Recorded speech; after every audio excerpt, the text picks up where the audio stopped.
that's more high-tech than a rotary dial.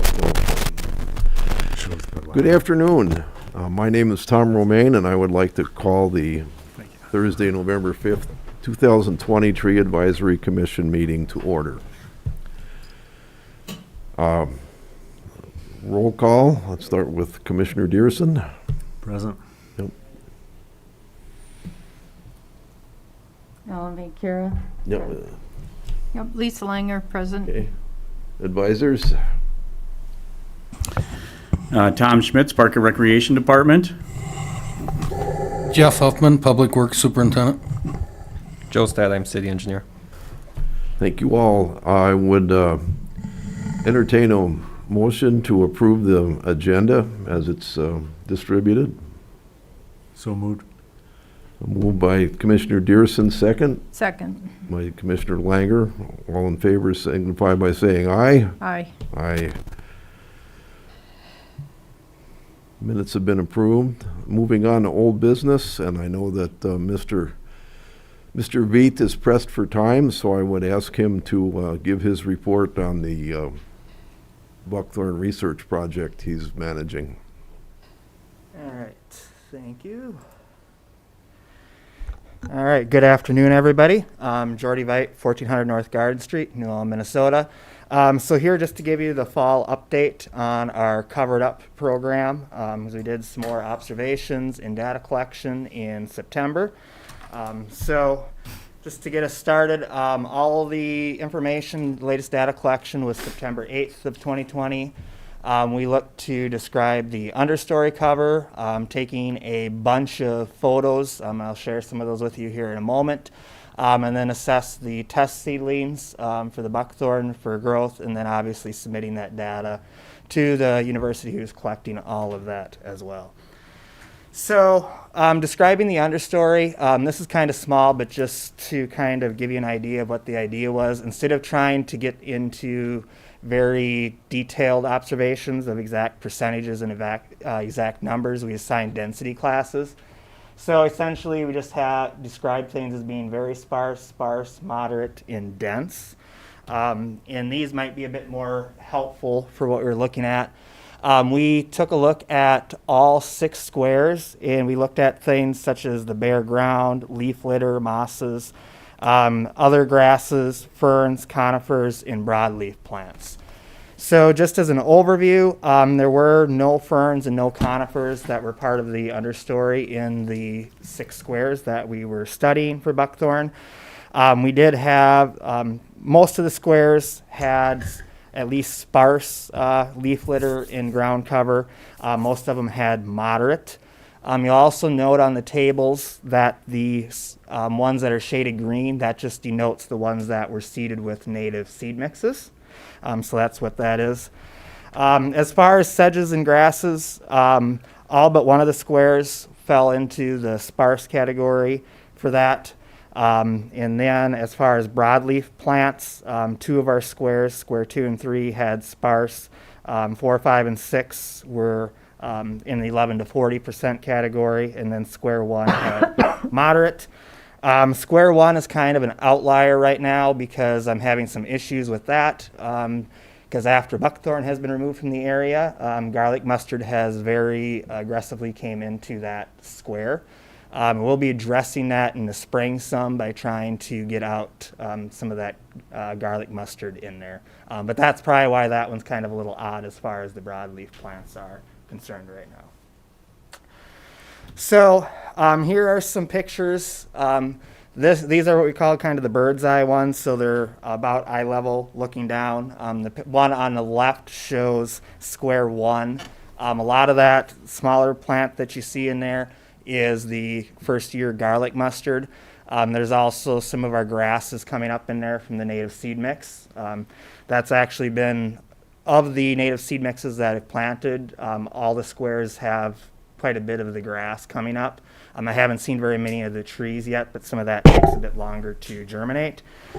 Square 2 is an example of one that was not seeded with native grass seeds for the project, so that one's just as is, but there's an example for that.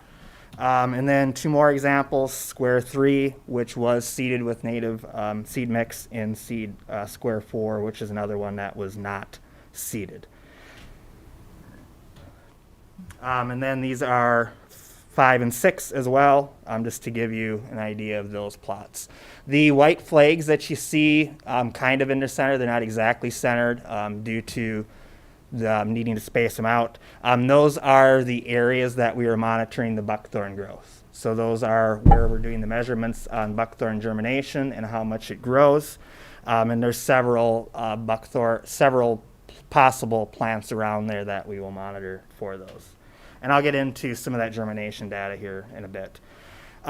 These don't show a whole lot, but I put them in here just so you could see. We also did bird's eye photos with a fisheye lens. I'm not doing anything with these. These are just simply they're using for data analysis as far as the amount of light that is getting into the squares. So that was the idea behind these photos that you'll see. So we did it for all 6 plots at eye level looking up, and then all 6 plots from essentially where our white flags are, we're monitoring the buckthorn. So that'll allow them to analyze how much sunlight is getting into those areas. Couple other just miscellaneous photos. This is just kind of on the one on the left is a close-up again of in that plot 1 with some of the garlic mustard coming up in there. And then the one on the right is another plot, one of the squares, just kind of give you a different idea, perspective of some of the other vegetation and what the ground looks like in there. 2 more pictures and then I'll go on to the summary data. Again, just a couple more. You can see it's probably hard to see from your chairs, but if you see this picture up close, there is actually, you can see in the center some of the native grass seed that is coming up in there. And then the other one as well, you can see some of the, on the right, lower right there, some of the buckthorn that has come up. So in summary, what we have so far at the end of our first season, this is just kind of the data table for all 12 flags where we're monitoring buckthorn growth. I'll go to my summary and I can come back to the table if you want. Of the seeded plots, so 3 out of the 6 squares are seeded with native seed mixes. We had 27.7% germination of buckthorn, of the test buckthorn. Our non-seeded plots, so the 3 plots that we did not put any native grass seeds in, had 55.6% germination rate of the buckthorn. The seeded plots had an average, the buckthorn grew an average of 1.7 inches high so far. The non-seeded was 1.9 inches. In the seeded plots, the average number of leaves on the tallest buckthorn plant that we were monitoring in those plots was 3.6. The non-seeded was 2.7. We don't know for sure, but the higher average number of leaves in the seeded plots may be a sign of the buckthorn trying to have to compete more for light. Overall, the germination rate across the board for all the plots across the state in this program was about 34-35%. They're still waiting on some plots to be entered in there. But I just talked to them again the other day, and it looks like you're probably going to be about 35-36% germination rate for them. So at this point, it's pretty early on, but the ones seeded with the native grass seeds did at least reduce germination so far. So we'll see what comes of that.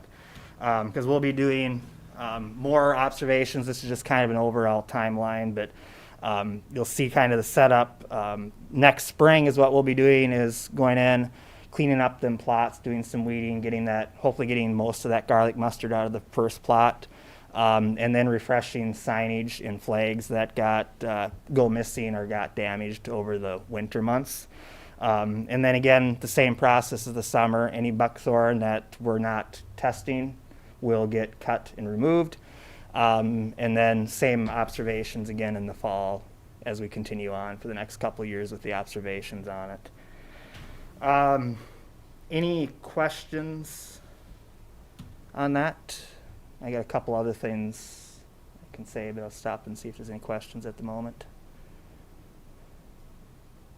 No? Okay, so I'll say these. I already talked about the part that we're going to likely try to clean up that garlic mustard in square one, and what we're doing with the signage and the flags in the spring.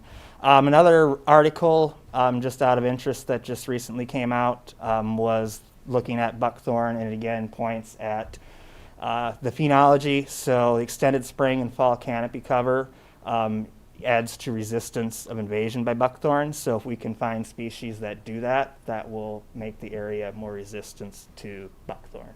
So kind of tying into what they're doing. And then just a point of interest, if you have not heard, this was a course I took over the summer. They're starting to make the data public. Minnesota Department of Agriculture, their tactical plan against invasive species, so this isn't related to the cover-up program, but they're working on story maps in species to prioritize for different parts of Minnesota. So the ones that I took a screenshot of here, the common tansy, wild parsnip, leafy spurge, buckthorn, of course, is on there, garlic mustard's on there. Those are the species of most concern right now that they feel like for our area based on the data they have. But they're kind of doing kind of cool things where they're mapping stuff out. You can go on to that website. And this is common tansy. The darker the green, the more likelihood it is that that is present in the area. So common tansy and then buckthorn as well. So just something if you're interested in to check out, or I can bring more information in sometime too as well. Because the class I took this summer through the U of M online, we worked with this program, and now they're finally putting the information out to the general public. So, and they kind of have some cool story maps of life cycle identification, that type of stuff to go with it. So anyhow, questions on anything? Can you explain to me the difference between, is it grasses and sedges that always get put together in a group? Yeah. What is it? Sedge. Pretty much what we're dealing with is all grasses. I don't think we have any sedges down there as far as I can see. Okay. We're pretty much just grasses as far as I can What's an tell. example of a sedge that might be around that? I'd have to look what would be common to our area. Okay. Most of the field stuff I've ever dealt with has always been grasses. Yeah. So.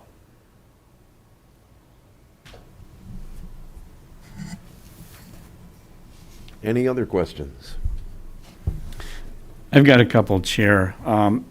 Jordy, a couple questions here. First of all, on these other species, the 9 color photos, you've got common buckthorn and glossy buckthorn. Do we have both of those here in New Ulm, or just the common, or? I have just seen common. The glossy buckthorn would be more of a kind of a wetland. It favors more wet areas. Mm-hmm. So I have definitely seen common. I've seen glossy over by Mankato, but not here. Okay. Mhm. That's a good question, because I've never seen it, or. Yeah. No, I've never seen it around New Ulm. I just, out of curiosity, took a walk down by the Cottonwood River earlier this summer, as much as I could get in there with the flooding and that earlier this year, and I didn't see any glossy buckthorn down there either. So I thought maybe it'd be a little wetter, maybe I'd find some there. But yeah, I've just seen the common buckthorn. Okay, thank you. The next question was on some of the first color photos of your presentation, the bird's eye view, or the my question is on some of these plants that have the white, it appears to be white, kind of white flowers. Are all of those, is that garlic mustard? Where there's white florets or whatever they're. Yep. So there is some of these that are garlic mustard. There are some actual native ones in there too. I believe like this patch here, it's kind of hard to tell from the photo. If I remember what square this is. Yeah, this is square 2, so this is kind of right adjacent to square 1. So yeah, this is some garlic mustard. Yeah, because that's very indicative of the garlic mustard, or those white flowers or floret tops. And this is kind of, I can't kind of see the whole area, but about this area and into square 1 and then headed south is where the garlic mustard really is. Okay. And a lot of this one here, this first year stuff, really just came in like crazy this year in that area, Mm-hmm. because that wasn't there last year, at least not to that extent. Mm-hmm. Okay, thank you. One final one. First of all, a big thank you for doing this, of course. But just a reminder to the commission where these plots are. Is it just south of 12th, or is it just south of It'd be 7th? 12th, yep. So 12, so, yep, okay. So kind of down right off the bike trail on the right-hand side, Yeah. down by Ridgeway and German. Yeah, down right in between that 12 area. South and 15 Yeah. South, which is South Yep. Market Park. Yep, Okay, thank you. yep, you're welcome. Good. Jordy, I had a question. When were these pictures taken, like the one specifically with the little white flowers? These here were taken a little bit earlier in the summer. So these would have been July-ish, I believe. Okay. And then all the ones that got submitted, because I took pictures several times throughout the semester, and the ones in September, like these were all September, but as far as seeing some of the vegetation, it was a little bit harder to see, so I stuck some of the older photos in there as Okay. well. So, yep. Because garlic mustard blooms more in May and June, right? Yes. Yep. Yep. Because that other So- white flower that you were showing, that seems to me of a different type of plant that I've had quite a bit on my property. This one in this picture is definitely not garlic mustard, because it has a different Yeah, leaf okay, on that one. So, yeah. okay. Yep. Yeah, and I think I'm going to, I didn't realize the extent of how many pictures we were going to do through, I thought it was going to be like a once a year thing. So I think I'm just going to have it automatically add like dates to them instead of me trying to Remember. keep them organized in 10 different folders. Yes, So yeah, yep. okay, that's all. Any other questions? I have one comment, Jordy, and I'm hoping you can help us. Later on, we're going to talk about the upcoming insert in the PUC, and that's supposed to be on invasive, so I may be picking your brain on that. Yep, that's fine. I really, really appreciate what you're doing on this research project. Thank Thank you you. very much. Yeah. Yeah. If you ever have any questions, I mean, you can feel free to reach out to me Certainly. anytime. So yeah, yep, Thank you. you're welcome. Commissioner Van Coor, do you have any other information on the Buckthorn update to add to Jordy's presentation? The project, I was working on a private property, and just a tremendous amount of female buckthorn berries has been removed that can't be spread anymore. Prior to that, starting over there in the early, garlic mustard is in one, I think it's from mostly 12th to 16th. And Brenda, buckthorn is no longer the worst invasive. It's garlic mustard, and we pulled all the, but we're just getting to know it, you know. I think I mentioned that in one season, where's the park right on Cottonwood Street?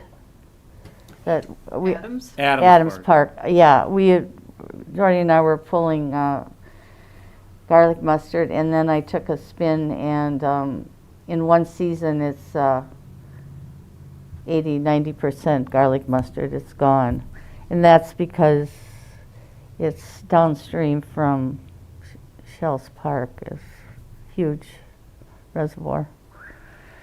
So, but anyway, actually in this fall, November, you're supposed to spray it with dilute Roundup like you do in your yard. And I think Brenda and I are going to spray for garlic mustard next couple days. because that's the only way. Otherwise, it'll be, in 2 seasons, it'll be all garlic mustard. Yeah, thank you. It's the most, Dame's Rockets, also a problem, but we're doing exactly the same thing, pulling it before it goes to seed, and I can't think of what it looks like when it's new, but anyway, Dame's Rockets are the 1 and 2 enemy, number 1 and 2, and Buckthorn's 3.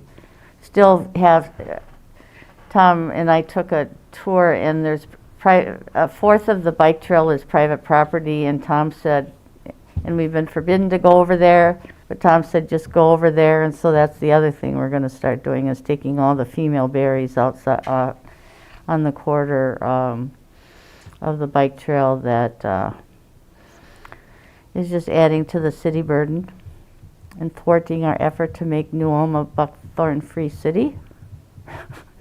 And hopefully now garlic mustard and Dave's Rocket, but that's so I guess that's it. Okay, well, thank you. Lots of work. Oh, there's, And I'm probably going to be picking your brain too on the invasives insert for the upcoming yeah. PUC, so. There's, I did, you know, actually the first person to do Buckthorn was Mr. Brand, Don Brand, and he's been calling, but I called him and reassured him that he's been calling. There's a plot of buckthorn behind Ridgeway on 23rd, and we'll certainly get at that when it comes up now. I mean, that's going to be removed also, so. There's been private removal on between Payne and Summit Avenue.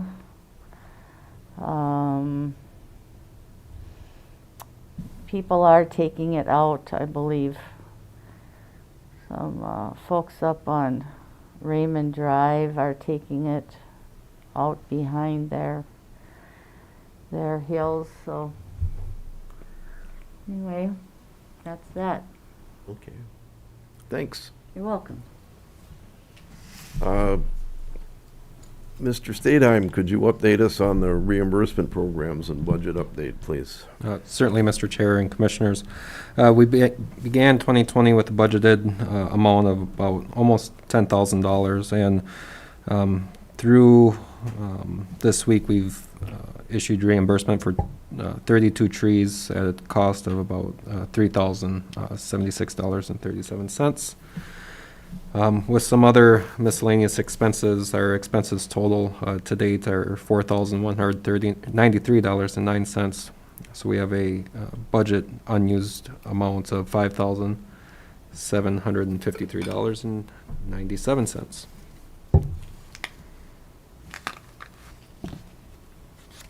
I was really surprised by that. I thought with the emerald ash borer would have greater inroads on the tree population in the city, and that more people would have taken advantage of the reimbursement program to replace ash trees, particularly since we had a fairly heavy, good project. Yep. Well, those Big boulevard trees this year. those replacement trees are slated to be replanted in the spring as part of that DNR grant program. In the spring, yeah. Questions or comments on the budget? The home show did not happen, and I think it's still listed as an expense. Yeah, Tom, we haven't received that back into the account yet, have we? Or No, that's why it's on the budget or the agenda there, information, that the home show booth rental of $300 has yet to be transferred or reimbursed. So we're working with the chamber and admin here, City Hall, to make sure that takes place. And then I had a question about, since we have that budget unused amount, what's going to happen with that? Well, the next item that we're going to talk about is budget. Okay. Any other questions on the budget? Just a question, do you think that there will be, Tom, a home show in 2021? Chair and members, I do not know that. That's certainly a decision by the Retail and Business Association and the Chamber of Commerce. So I would imagine there'll be some information coming out in the next couple of months related to that. I'm sure it's virus dependent. Okay. Okay, moving on to item 5.3, preliminary budget update. I see it's, our request is for $7,000 as we had this year.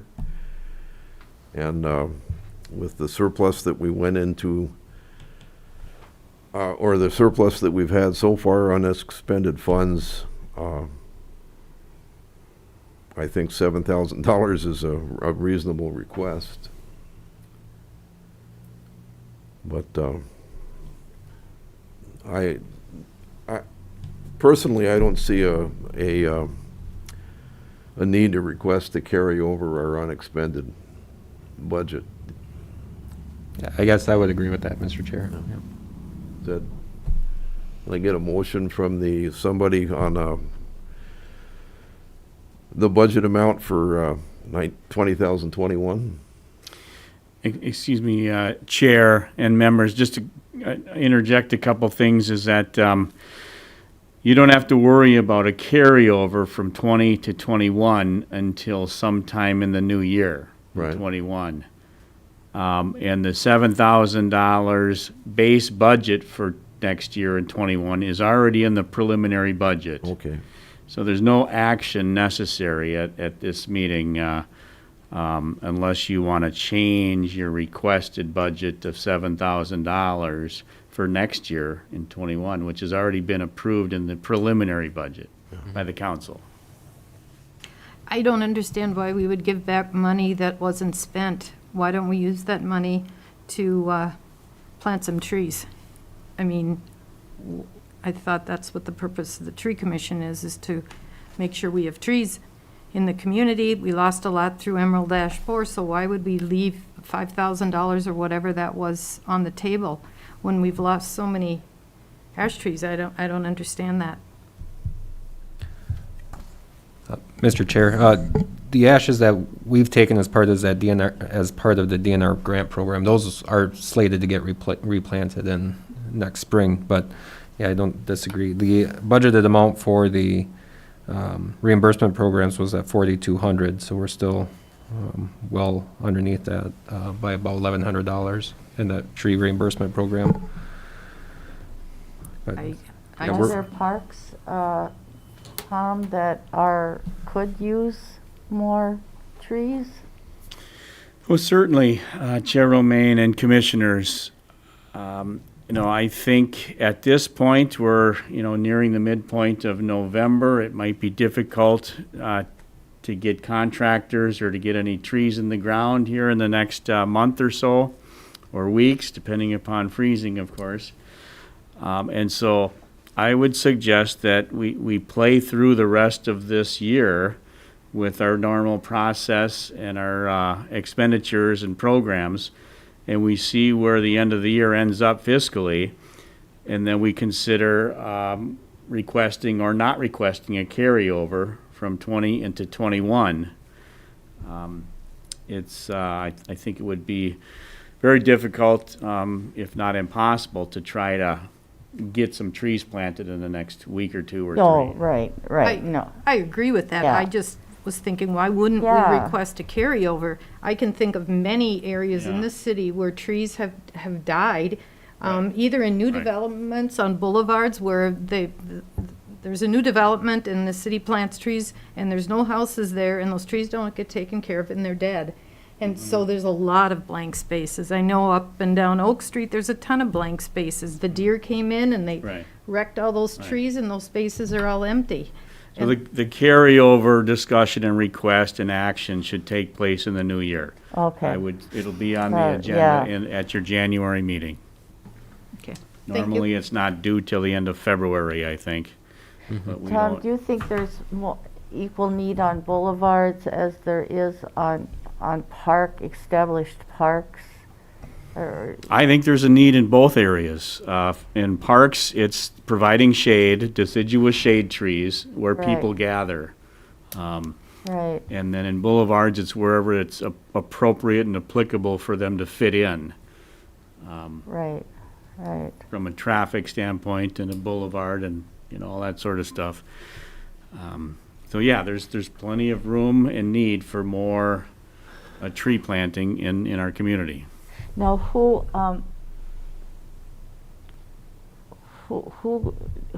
the forester that looks at and says what's needed and would recommend which trees be planted where? Well, Park and Rec is the steward of Park and Rec lands. So the Park and Rec department works on tree planting on park and trail areas. Boulevard areas are, connected to the adjacent landowner. So Park and Recreation Department will be planning for more trees to be planted in park and trail areas next year. Absolutely. Okay, yeah, good, As we have every year. right. Okay. Thank you. At this point, Joe, are there any outstanding applications for cost sharing from? Oh, Jeff usually keeps that real up to date, so, yeah, it's really slowed down with the number of tree reimbursements comes up in the office around this time of the year. But, certainly can be updated if we see a windfall of people coming in and requesting reimbursement. We can let you know. I would request from engineering and Park and Rec for the January meeting, if we had a kind of a needs summary in terms of what we could, if we were able to carry over this year's unexpended funds, what could we do to support Park and Rec tree planting and boulevard planting that's not going to be covered by the Emerald Ash Borer grant? The initial spot that comes up in my mind is Herman Heights, Tom. I don't know about you, is doing our tree plantings up there, since that's not necessarily part of that project right now, but. Yeah, Herman Heights Park, definitely. We're planning on a significant reforestation plan in Herman Heights Park, and there will be definitely funding needs for that.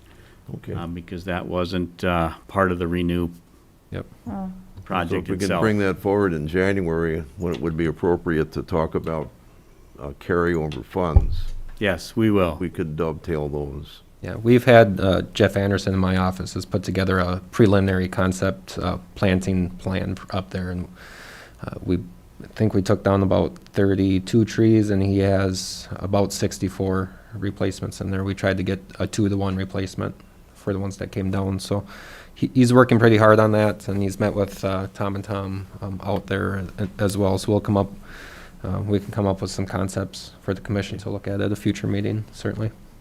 Thank you.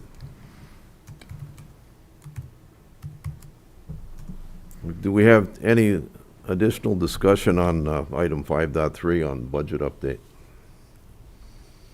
Okay, Mr. Nelson is not here for a PUC update. Did he give notes to anybody? Okay.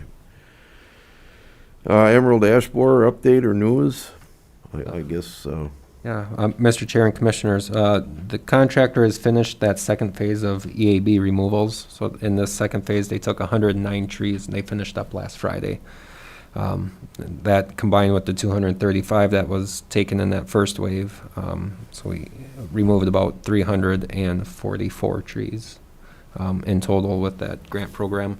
And the plantings, as I stated earlier, will begin in the spring. And that's Bellick Tree Service will be doing that.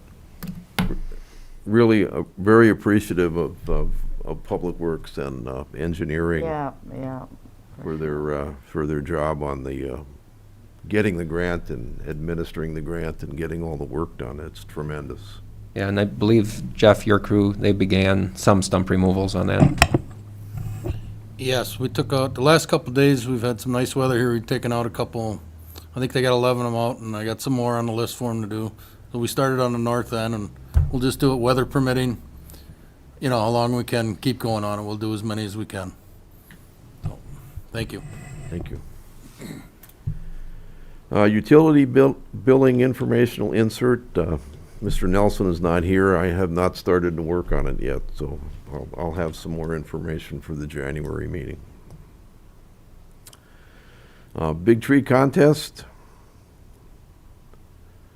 I was lucky enough to go out with Arlen and measure that, and it's an interesting tree. We kind of lumped Ohio Buckeye and the other tree that looks just like it. So we had very few trees to measure, but it's an impressive specimen at Mr. Shower's house. So, Can you see it from the street? pardon me? Can you see it from the street? I'd like to go look. It's in his yard. 128 South Highland. Is it visible from the street? I don't remember where. I know it's behind his garage. That's all I can remember right now. But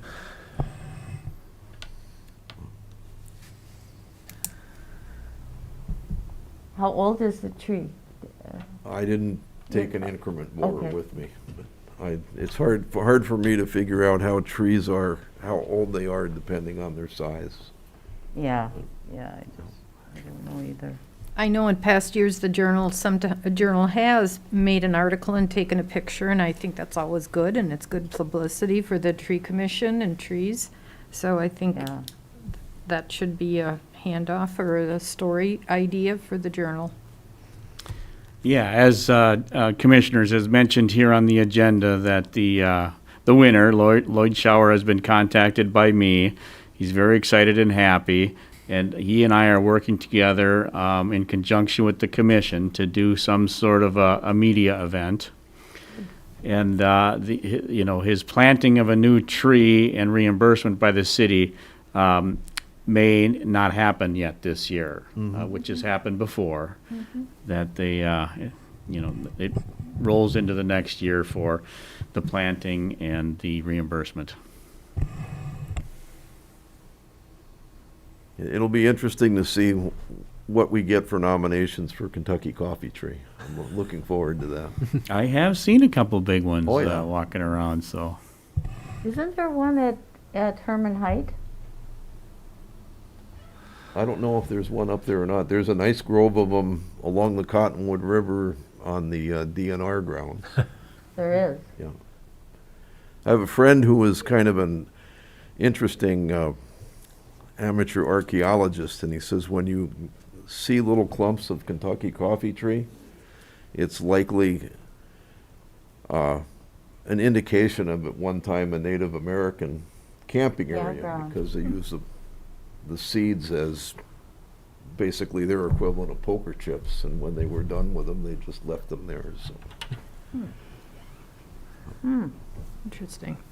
Okay, new business, and it gives me, I'm very thankful to have served with Lisa, and I really, really, really, really hate to see you leave the commission, and Thank hope you. that when you have taken a year off, that you'd be interested in coming back at some point in the future. If you haven't learned your lesson by now. I'm always learning my lesson. But anyway, I'm very, very, very, very appreciative of your years of service. Yeah. I'm gonna miss you. I'm glad to see that Arlen has decided to continue, and I phoned Taylor Shank. I had all kinds of great reasons for why he would want to serve on the board, and I asked him, I said, would you be willing to serve? And he said, yes. I had all of this stuff, my arguments all prepared, and they went for naught. So he will join us in January. He works at the regional DNR office? He's the forestry, he's Oh. what's his job title? He's the Region 4 Fire Supervisor and one of the Assistant Area Supervisors for the Lewiston Forestry area. So that's Taylor. And he lives not too far from here in town, so. The Lewiston, what is the boundaries of the Lewiston? Pardon me? What is the boundaries of the Lewiston forestry area? Well, if you want to talk about it, let's do it after the meeting. Okay. To talk about the convoluted Oh, sort of things that go yeah, on in I the always DNR. usually just want a simple answer, So, like 5 counties, include, whatever. any, This is still tree commission. any information or items for the good of the commission? Okay, well, our next meeting is January 7, and we will be meeting March 4, May 6, July 1, September 2, and November 4 of 2021. And there being no further business before us, I declare that the meeting is adjourned at 4:42 p.m. Thank you. Thanks, Tom.